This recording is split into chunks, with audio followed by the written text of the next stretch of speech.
കൂട്ടുകാരെ, മാലയോട്ടത്തിൻ്റെ 27ാം ഭാഗത്തിലേക്ക് സ്വാഗതം. തങ്കപ്പൻ പെണ്ണിനെ കൈവെക്കണോ വേണ്ടയോ എന്ന് തീരുമാനിക്കാൻ താനാരാ? പുച്ഛച്ചിരിയോടെ ചോദിച്ചതും ഭരതൻ്റെ വലതുകരം തങ്കപ്പൻ്റെ മുഖത്ത് ആഞ്ഞടിച്ചതും ഒരുമിച്ചായിരുന്നു. ഞെട്ടലോടെ കവിത അവിടെ നിന്നു. തങ്കപ്പനിൽ നിന്നുള്ള പ്രതികരണമായിരുന്നു അവൾ ആദിയോടെ ഓർത്തത്. പ്രഹരമേറ്റതിൻ്റെ ആഘാതത്തിൽ വേച്ചുപോയ തങ്കപ്പൻ ശക്തിയോടെ അവന് നേരെ കുതിച്ചു. അവിടമാകെ പൊടി പാറിയിരുന്നു. കുതറിയെത്തി ഭരതൻ്റെ മുഖം ലക്ഷ്യമാക്കി അയാൾ തല്ലാനോങ്ങിയെങ്കിലും ഭരതൻ കൃത്യമായി തല ചെരിച്ചു. നിയന്ത്രണം വിട്ട് തങ്കപ്പൻ പൂയിമണ്ണിൽ പോയി മുഖമടിച്ചു വീണു. അവനെ കൊല്ലാനുള്ള ശൗര്യത്തോടെ താഴെ നിന്നും ചാടി എഴുന്നേറ്റു തങ്കപ്പൻ. അതോടെ വിറയാർന്ന ഹൃദയവുമായി മിഴിച്ച കണ്ണുകളുമായി നിൽക്കുന്നവൾ ഭരതൻ്റെ അടുത്തേക്ക് ഓടി. ചെറിയമ്പ്യാർ പൊയ്ക്കോ, അയാളൊരു വൃത്തികെട്ടവനാണ്. പുഴുത്ത നാവുകൊണ്ട് എന്തും പറയും, എന്തും ചെയ്യും. ഞാനും എൻ്റെ അമ്മയും കേട്ട് ശീലിച്ചു. ഞങ്ങൾക്കതിൽ പരാതിയില്ല. ഒരപേക്ഷ കണക്കെ ഇടറുന്ന ശബ്ദത്തോടെ കവിത പറഞ്ഞു തീർക്കുമ്പോഴും മുൻപിൽ വീണു കിടക്കുന്നവൻ്റെ ചലനങ്ങൾ ശ്രദ്ധിക്കുന്നുണ്ടായിരുന്നു ഭരതൻ.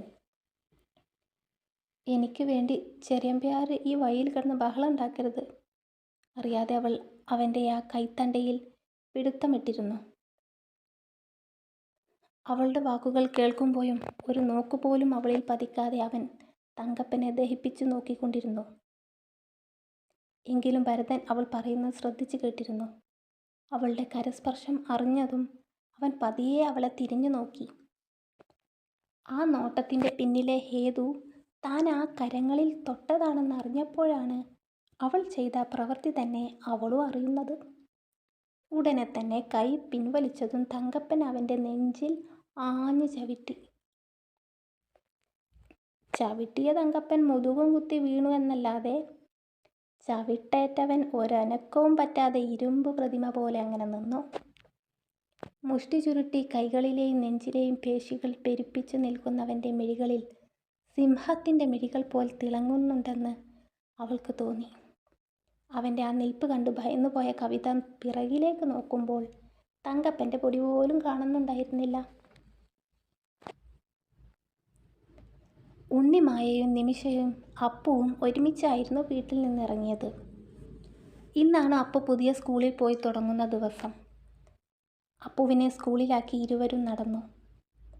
ഉണ്ണിമായക്ക് ജോലി തപ്പി അവർ 1-2 പേരെ കണ്ട് സംസാരിച്ചെങ്കിലും ഫലമുണ്ടായില്ല. അതോടെ നിമിഷ ബാങ്കിലേക്ക് പോകാമെന്ന് വിചാരിച്ചു. ഒരുപാട് സ്വപ്നങ്ങളോടെ അവൾ പടി കയറിയ സ്ഥാപനം ഇന്നവൾക്കവിടെ അന്യമായിരിക്കുന്നു. ബാങ്കിൻ്റെ പേരെഴുതിയ ബോർഡിലേക്ക് ഉണ്ണിമായ നോക്കി അല്പം നേരം നിന്നു. എല്ലാം ദിവസങ്ങൾ കൊണ്ട് നശിക്കപ്പെട്ടു. തൻ്റെ ഒരു ബുദ്ധിമോശം കൊണ്ടാണ് എല്ലാം സംഭവിച്ചതെന്ന് ഓർക്കെ അവൾക്കും സ്വയം വെറുപ്പ് തോന്നി. നിമിഷ ഉണ്ണിമായക്ക് കൈകൊണ്ട് ആംഗ്യം കാണിച്ച് മുൻവശത്തെ നീളത്തിലുള്ള ഗ്ലാസ് ഡോർ തുറന്ന് കൊടുത്ത സെക്യൂരിറ്റിക്കൊരു പുഞ്ചിരി കൊടുത്ത് കടന്നു പോകുന്നതൊന്ന് നോക്കി ഉണ്ണിമായ നിന്നു. പിന്നെ അവൾ പിന്തിരിഞ്ഞ് കുറച്ചങ്ങനെ നടന്നു. ഇനി എന്തെന്ന ചിന്തയിൽ പൊടുന്നനെ വിഘ്നേഷിൻ്റെ കാർ അവൾക്ക് മുമ്പിൽ വന്നു നിന്നു. വിഘ്നേഷ് കാറിൽ നിന്നിറങ്ങാതെ ഡോറിൻ്റെ ഗ്ലാസ് താഴ്ത്തി. ആരെന്നറിയാതെ ഉണ്ണിമായ പിറകിലേക്ക് അല്പം മാറി നിന്നു. ഉണ്ണിമായ ബാങ്കിലേക്ക് വന്നതാണോ? ഗ്ലാസ് താഴ്ന്നു തീർന്നതും അവൻ തിരക്കി. അല്ല സാർ, ഞാൻ നിമിഷയുടെ കൂടെ വെറുതെ വന്നതാ. നിറഞ്ഞു വന്നിരുന്ന മിഴിനീർ മായ്ക്കാൻ മറന്നുകൊണ്ടവൾ പറഞ്ഞതും അവളുടെ നിറഞ്ഞ മിഴികളിലേക്ക് നോട്ടമിട്ടവൻ. ഇപ്പോൾ എങ്ങോട്ടാ? അവൻ പിറകിലേക്ക് ഒന്നെത്തി നോക്കി ചോദിച്ചു. ബസ് സ്റ്റോപ്പിലേക്കാ. എന്നാ ഉണ്ണിമായ കയറൂ. ചോദിച്ച മാത്രയിൽ അവൻ കാറിൻ്റെ ഡ്രൈവിംഗ് സീറ്റിൻ്റെ ഭാഗത്തെ ഡോറ് എത്തി തുറന്നിട്ടു. കയറിക്കോ, ബസ് സ്റ്റോപ്പ് വരെയല്ലേ, ഞാൻ ഡ്രോപ്പ് ചെയ്യാം. തുറന്നിട്ട ഡോറിലേക്ക് നോക്കി കയറണോ വേണ്ടയോ എന്ന് ശങ്കിച്ച് നിൽക്കുന്നവളോടായി വിഘ്നേഷ് പറഞ്ഞു. സാർ, ഞാൻ പിറകിൽ കയറിക്കോളാം. ഉണ്ണിമായ അല്പം പിറകിലേക്ക് മാറി നിന്നു. ഉണ്ണിമായ എന്നെ ഡ്രൈവറാക്കണോ? ഗൗരവം നടിച്ച് അവൻ തിരക്കിയതും പിന്നെ അമാന്തിച്ചു നിൽക്കാതെ ഉണ്ണിമായ ചുരിദാർ ഷോൾ ഒതുക്കി പിടിച്ചു കോ ഡ്രൈവിംഗ് സീറ്റിലേക്ക് ഇരുന്നു. അതോടെ അവൻ്റെ ഉള്ളിൽ അറിയാതൊരാശ്വാസം നുരഞ്ഞു വന്നു. Are you okay? ഇരുന്നിട്ടും ഇരിപ്പുറക്കാതെ അവളങ്ങനെ അനങ്ങാപ്പാറ പോലെ ഇരിക്കുന്നത് കണ്ട് അവൻ അസ്വസ്ഥതയോടെ തിരക്കി. Yes sir. അവൾ ഷോൾ കൊണ്ട് മൂക്ക് പൊത്തിയെടുത്തു. ആ യാത്രയും കാറിനകത്തെ മണവും അവൾക്ക് അരോചകമായിരുന്നെങ്കിലും മൗനമായി തന്നെ ഇരുന്നു. ഉടനെ തന്നെ വിഘ്നേഷ് എ സി നിർത്തി ഇരുഭാഗത്തെയും ഗ്ലാസ് തുറന്നിട്ടു. അവൻ്റെ അറിഞ്ഞുള്ള പ്രവൃത്തിയിൽ അവൾക്കുള്ളിൽ അതിശയം തോന്നിയെങ്കിലും അവൾ അത് പുറമേ കാണിക്കാതെ ഇരുന്നു. ഉണ്ണിമായ്ക്ക് ജോബ് റെഡിയായോ? കുറച്ചു നേരത്തെ മൗനം ഭേദിച്ച് സംസാരത്തിന് തുടക്കമിട്ടത് വിഘ്നേഷായിരുന്നു. അപ്പുവിനെ ചേർത്തിയ സ്കൂളിൽ നിമിഷയ്ക്കൊരു ഫ്രണ്ടുണ്ട്. അവിടെ അവൾ പറഞ്ഞിട്ട് ഓഫീസ് സ്റ്റാഫായി ജോലി നോക്കിയിട്ടുണ്ടായിരുന്നു. ആ പോസ്റ്റിലേക്ക് ഈ വർഷം റിക്രൂട്ട്മെൻറ്റ് നടക്കുന്നില്ലെന്നാ പിന്നെ അറിഞ്ഞത്. ഉണ്ണിമായ ഇതും പറഞ്ഞ് തല കുനിച്ചു. ഞങ്ങൾക്കിപ്പോൾ ഉള്ളതെല്ലാം അച്ഛനുണ്ടാക്കിയതാണ്. എന്ന് വെച്ചാൽ ഞാനും എൻ്റെ അനിയനും ഒരു ചില്ലി കാശ് പോലും സ്വന്തമായി ഉണ്ടാക്കിയിട്ടില്ല. പുതിയതൊന്നും സമ്പാദിച്ചില്ലെങ്കിലും അച്ഛൻ്റെ സ്വത്തുക്കൾ സംരക്ഷിക്കണം ഞങ്ങളെക്കൊണ്ട് സാധിക്കണ്ടേ? ഒരു ചോദ്യത്തോടു കൂടി അവൻ, അച്ഛൻ്റെ സ്വത്തുക്കൾ സംരക്ഷിക്കാനെങ്കിലും ഞങ്ങളെക്കൊണ്ട് സാധിക്കണ്ടേ? ഒരു ചോദ്യത്തോടു കൂടി അവൻ അവളുടെ മുഖത്തേക്ക് നോക്കിയതും ശങ്കയോടെ അവളും അവനെ ഒരു വേള നോക്കി. പറഞ്ഞു വരുന്നത്, ജോലിയുടെ കാര്യത്തിൽ ഞാൻ വളരെ കർക്കശക്കാരനാണ്, അതുപോലെ കൃത്യനിഷ്ഠയും. ഇക്കാര്യങ്ങളെല്ലാം ഉണ്ണിമായ ആദ്യം തന്നെ വീഴ്ച വരുത്തി. തന്നെ ജോലിയിൽ നിന്ന് പിരിച്ചുവിടാനേ എന്നെപ്പോലെ ഒരു മുതലാളി അപ്പം ചിന്തിക്കൂ. അയ്യോ, എനിക്ക് സാറിനോട് ദേഷ്യമൊന്നുമില്ല, തെറ്റെൻ്റെ ഭാഗത്താണ്. വിഘ്നേഷ് അവനെ ന്യായീകരിച്ചു പറഞ്ഞുകൊണ്ടിരിക്കുന്നതിനിടയിൽ ഉണ്ണിമായ കയറി ഇടപെട്ടു. ഉണ്ണിമായുടെ കാര്യങ്ങളൊക്കെ നിമിഷ പറഞ്ഞപ്പോഴാണ് ഇന്നേ വരെ ഞാനെടുത്ത തീരുമാനങ്ങളിൽ ആദ്യമായി എനിക്ക് ഖേദം തോന്നിയത്. വിഘ്നേഷ് പറഞ്ഞു കേട്ടതും അവൾക്ക് കാറിൽ നിന്ന് ഇറങ്ങി ഓടാനാണ് അപ്പം തോന്നിയത്. അല്ലെങ്കിലും ആരെയും അഭിമുഖീകരിക്കാതെ തനിക്കൊളിക്കാൻ ഒരിടം കിട്ടിയിരുന്നെങ്കിലെന്ന് കൊതിച്ചിട്ടുണ്ട്. പുറത്തുനിന്നും വരുന്ന ശക്തമായ കാറ്റിൽ പാറിപ്പറക്കുന്ന മുടിയിഴകൾ വകഞ്ഞു മാറ്റി അവൾ അങ്ങനെയിരുന്നു. പെട്ടെന്ന് എടുത്തു ചാടി അങ്ങനെ പറഞ്ഞെങ്കിലും ഇനി എന്ത് ചോദിക്കുമെന്നോ പറയുമെന്നോ അറിയാതെ അവനും ഡ്രൈവിംഗ് തുടർന്നു. വിഘ്നേഷിൻ്റെ സെൽഫോൺ റിങ് ചെയ്തതും അവൻ വേഗം അറ്റൻഡ് ബട്ടൺ അമർത്തി ചെവിയിൽ വെച്ചു. ഹലോ, വിക്കി എവിടെയാ? വിഘ്നേഷ് ഹലോ പറഞ്ഞതും മധുരമുള്ളൊരു സ്വരം ആകുലതയോടെ ചോദിക്കുന്നത് കേട്ടു. ബാങ്കിൽ വിളിച്ചപ്പോൾ അവിടെ ഇല്ലെന്ന് പറഞ്ഞല്ലോ. ഫോണിൻ്റെ അപ്പുറത്ത് നിന്ന് സമുദ്ര പറയുന്നത് ഉണ്ണിമായ്ക്കും വ്യക്തമായി കേൾക്കാമായിരുന്നു. ഞാൻ സൈറ്റിലേക്ക് പോയിക്കൊണ്ടിരിക്കുകയാണ്. വൈകിട്ടുള്ള പ്രോഗ്രാം മറക്കണ്ട. അതൊന്ന് ഓർമ്മപ്പെടുത്താൻ വിളിച്ചതാ എൻ്റെ പൊന്നേ. അവൾ കൊഞ്ചിപ്പറഞ്ഞതും അവൻ ചമ്മലോടെ ഉണ്ണിമായുടെ മുഖത്തേക്ക് നോക്കി. അവൾ പക്ഷേ വെളിയിലേക്ക് മിഴികൾ നട്ടിരിക്കുകയായിരുന്നു. എങ്കിലും സമുദ്ര പറയുന്നത് കേൾക്കാം. അതിൻ്റെ ഭാവവ്യത്യാസമൊന്നും മുഖത്തുണ്ടായിരുന്നില്ല. ഓക്കെ എന്നും പറഞ്ഞ് വിഘ്നേഷ് വേഗം ഫോൺ കട്ടാക്കി. എന്നിട്ടും ഉണ്ണിമായ അവനെ തിരിഞ്ഞു നോക്കിയില്ല. ഫുഡ്ബിയാണ് വിളിച്ചത്. നെക്സ്റ്റ് മന്ത് ഞങ്ങളുടെ വിവാഹമാണ്. ഒരു പുഞ്ചിരിയോടെ പറയുന്നവനെ നോക്കി ഉണ്ണിമായൻ തിരിച്ചൊരു പുഞ്ചിരി സമ്മാനിച്ചു. ഇൻവിറ്റേഷൻ കാർഡ് കിട്ടിയാൽ ഉണ്ണിമായെ ഞാൻ ക്ഷണിക്കാം. അവൻ പറയുന്നതിനോട് അവളൊന്ന് തലയാട്ടുക മാത്രം ചെയ്തു. ഉണ്ണിമായെ എനിക്കൊന്ന് ബുദ്ധിമുട്ടിക്കേണ്ടി വരും. അവൻ്റെ ആ പറച്ചിൽ മനസ്സിലാകാതെ ഉണ്ണിമായ കണ്ണു മിഴിച്ചു നോക്കി. ഞങ്ങൾക്കൊരു ഫ്ലോർ മില്ലുണ്ടായിരുന്നു. അച്ഛനുള്ള കാലത്ത് നല്ല രീതിയിൽ പ്രവർത്തിച്ചു പോയി. അച്ഛൻ മരിച്ചതോടെ ഞങ്ങൾ മക്കൾക്ക് താല്പര്യം കുറഞ്ഞ മേഖല ആയതുകൊണ്ട് തന്നെ ആരും മേൽനോട്ടം നോക്കാനില്ലാതെ ഫ്ലോർ മില്ല് അടച്ചുപൂട്ടി. കുറേ വർഷം അതങ്ങനെ കിടന്നു. ഇപ്പം അത് പൊളിച്ച് ആ പ്ലോട്ടിൽ സിനിമാ തിയേറ്റർ പണിതുകൊണ്ടിരിക്കുകയാണ്.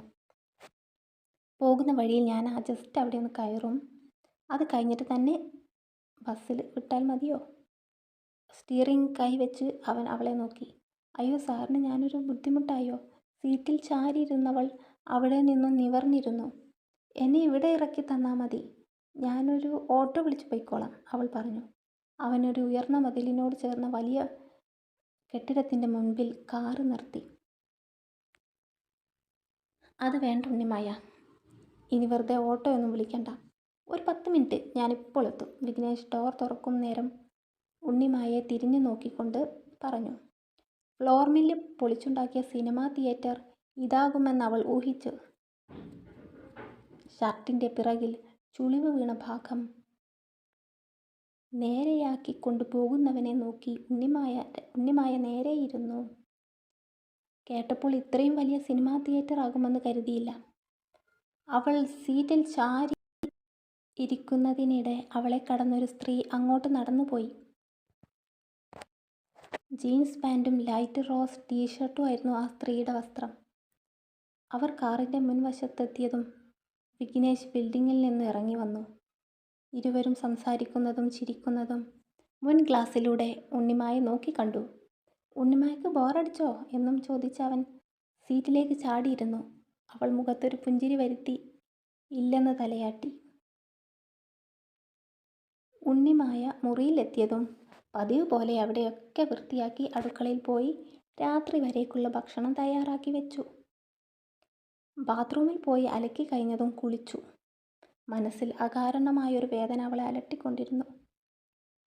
തലയിൽ ഷവറിൽ നിന്നുള്ള വെള്ളം വീഴുമ്പോഴും വിഷ്ണുവിൻ്റെ പുഞ്ചിരിയും സ്വരവും അവളെ സ്വൈര്യം കെടുത്തി. വിഘ്നേഷും സമുദ്രയുമായുള്ള ഫോൺ സംഭാഷണമാണ് ഇപ്പോൾ ഈ ചിന്തയ്ക്ക് കാരണം. അമ്മേ, അച്ഛ എന്നൊക്കെ വിളിച്ചവൾ ഉറക്കെ പൊട്ടിക്കരഞ്ഞു. ആ മുറിയിലോ അതിന് ചുറ്റും ഭാഗത്തോ ആരുമില്ലെന്ന വിശ്വാസത്തിൽ എത്ര നേരം കരഞ്ഞെന്ന് അവൾക്ക് പോലും നിശ്ചയം ഇല്ലായിരുന്നു.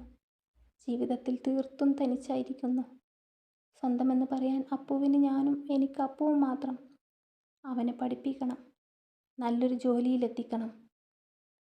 ഉത്തരവാദിത്തങ്ങൾ ചുറ്റുമുണ്ട്. ഞാനുണ്ടാക്കിയ ചീത്തപ്പേര് എൻ്റെ ഒളിച്ചോട്ടം കൊണ്ടൊന്നും ആരും മറക്കില്ല. അപ്പുവിൻ്റെ ജീവിതത്തിലും അതൊരു കരിനിഴലായാൽ അവനും എന്നെ വെറുക്കും. ഓരോന്നോർക്കുമ്പോൾ അവളുടെ നെഞ്ചം മിടിപ്പേറി. ലക്ഷ്യത്തിലെത്താൻ ഇനിയും ഏറെ സഞ്ചരിക്കേണ്ടതുണ്ട്. എങ്ങും എത്താതെ ഒരു ജോലി പോലും ഇല്ലാതെയുള്ള ഈ പോക്ക് ഉള്ളിൽ വല്ലാത്തൊരു അപകർഷതാബോധം ഉണരുന്നുണ്ട്. നിമിഷയെ ഇങ്ങനെ ബുദ്ധിമുട്ടിക്കുന്നതും മുൻപോട്ട് ഇനിയും കൊണ്ടുപോയിക്കൂടാ. കഴിക്കാനിരുന്നെങ്കിലും ചോറിൽ കൈയും ഊന്നി ശൂന്യതയിലേക്ക് നോക്കിയിരുന്നവൾ. തലവേദന ചെറിയ രീതിയിൽ വരവ് അറിയിച്ചെങ്കിലും കുറച്ച് കഴിഞ്ഞതും വേദനയുടെ ശക്തി കൂടി. അവൾ കടുപ്പത്തിലൊരു കട്ടൻ ചായ ഇട്ട് കുടിക്കുമ്പോഴാണ് നിമിഷ ഓഫീസിൽ നിന്നും വന്നത്. എന്നാലും വിഘ്നേഷ് സാർ നിന്നെ ബസ് സ്റ്റാൻഡിൽ ഡ്രോപ്പ് ചെയ്തെന്ന് പറഞ്ഞാലേ അൺബിലീവബിളാണ്. ഒരു ഗ്ലാസ് കടുപ്പത്തിലൊരു ചായ എടുത്ത് നിമിഷയും മുമ്പിൽ വന്നിരുന്നു. ഞാൻ നടന്ന് പൊക്കോളാമെന്ന് കുറേ പറഞ്ഞതാ, പക്ഷെ സാർ വിട്ടില്ല. നെറ്റിയിൽ ബാം പുരട്ടുന്നതിനിടെ ഉണ്ണിമായ പറഞ്ഞു. ഉണ്ണിമായ്ക്ക് ആള് മാറിക്കാണും. അത് വെങ്കിടി സാറാകും. വെങ്കിടി സാർ ഇതല്ല, ഇതിനപ്പുറം ചെയ്യും. നല്ല ഫ്രണ്ട്ലി മാനേജറാണ്. നിമിഷ കട്ടായം പറഞ്ഞു. അല്ലെന്നേ, ഇത് വിഘ്നേഷ് സാർ തന്നെ. ഇതൊക്കെ അവരുടെ ബുദ്ധി വിളിച്ചല്ലോ എന്ന് കേട്ടതോടെ നിമിഷക്കും ആശയക്കുഴപ്പമായി. കാറിൻ്റെ ഡോർ തുറന്ന് വിഘ്നേഷ് വരുന്നത് കണ്ട് ചുറ്റും കൂടി നിൽക്കുന്ന സുന്ദരിമണികളുടെ മിഴികൾ വിസ്മയം തീർത്തു. വിഘ്നേഷിൻ്റെയും സമുദ്രയുടെയും വിവാഹം പ്രമാണിച്ച് സമുദ്രയുടെ ഫ്രണ്ട്സിന് ഒരു ട്രീറ്റ് കൊടുക്കാൻ വെച്ച ഫംഗ്ഷനാണ്. അവൻ്റെ വരവനുസരിച്ച് എല്ലാവരും കൈകൾ കൊട്ടി. മോഡലുകളായ സുന്ദരികളായ പെൺകുട്ടികൾ മുന്നോട്ട് വന്ന് കൈ കൊടുത്ത് കുലുക്കി. റോസ് പൂക്കൾ നിറച്ച ബൊക്ക സമ്മാനിച്ചു. അവനെ അലങ്കരിച്ച് വെച്ച ഒരിടത്തേക്ക് ആനയിച്ചു. ഭിത്തിയിൽ നിറയെ ബലൂണുകളും പൂക്കളും കൊണ്ട് അലങ്കരിച്ചിരിക്കുന്നു. നടുവിലൊരു വലിയ ടേബിളിൽ പിങ്ക് നിറത്തിലുള്ള കേക്കും ഉണ്ട്. അതിനരികിലായി മനോഹരമായ വസ്ത്രം ധരിച്ച് നിൽപ്പുണ്ട് സമുദ്ര ശിവാംഗി. എന്നാൽ അവളുടെ മുഖത്തെ പുഞ്ചിരിക്ക് അത്ര വലിയ മനോഹാരിത ഉണ്ടായിരുന്നില്ല. വിഘ്നേഷ് മനസ്സിൽ വലിയ ഉത്സാഹത്തിലായിരുന്നു. അവൻ നിറഞ്ഞ പുഞ്ചിരിയോടെ അവൾക്കരികിൽ വന്നു നിന്നു. മോഡലുകൾ പറഞ്ഞു കൊടുത്ത പ്രകാരം അവൻ സമുദ്രയ്ക്ക് മുമ്പിൽ ഒരു കാൽ മുട്ടുകുത്തി നിന്ന് അവൾക്ക് നേരെ ആ റോസാപ്പൂക്കളുടെ ബൊക്ക നീട്ടി. Will you marry me? അവളുടെ വിടർന്ന മിഴികളിലേക്ക് ഉറ്റുനോക്കി പ്രണയാർദ്രമായി അവൻ ആരാഞ്ഞു. യാതൊരു മുഖവ്യത്യാസമോ സന്തോഷമോ വെളിവാകാതെ അവൾ ആ ബൊക്ക സ്വീകരിച്ചപ്പോൾ വിഘ്നേഷിൻ്റെ ഉള്ളിലൊരു ശങ്ക ഉടലെടുത്തു. തുടരും. അതിപ്പം എന്ത് കൂത്ത്? ഇനിയിപ്പോൾ എന്താണ് സമുദ്രയ്ക്ക് വിഷമം? നിങ്ങൾക്ക് എന്താണ് തോന്നുന്നത് ഈ കഥ ഇതുവരെ കേട്ടതിൽ? സമുദ്രയുടെ പ്രശ്നം എന്താണെന്ന് മനസ്സിലായവരുണ്ടെങ്കിൽ കമൻറ്റ് ചെയ്യണേ. ഒപ്പം സബ്സ്ക്രൈബ് ചെയ്യണേ കൂട്ടുകാരെ. നല്ല കുട്ടികളായിട്ട് എൻ്റെ സബ്സ്ക്രിപ്ഷൻ 500 ആക്കി തന്നാൽ ഞാൻ ഇന്ന് തന്നെ ഒരു പാർട്ട് കൂടി ഇടാം കേട്ടോ. Thank you.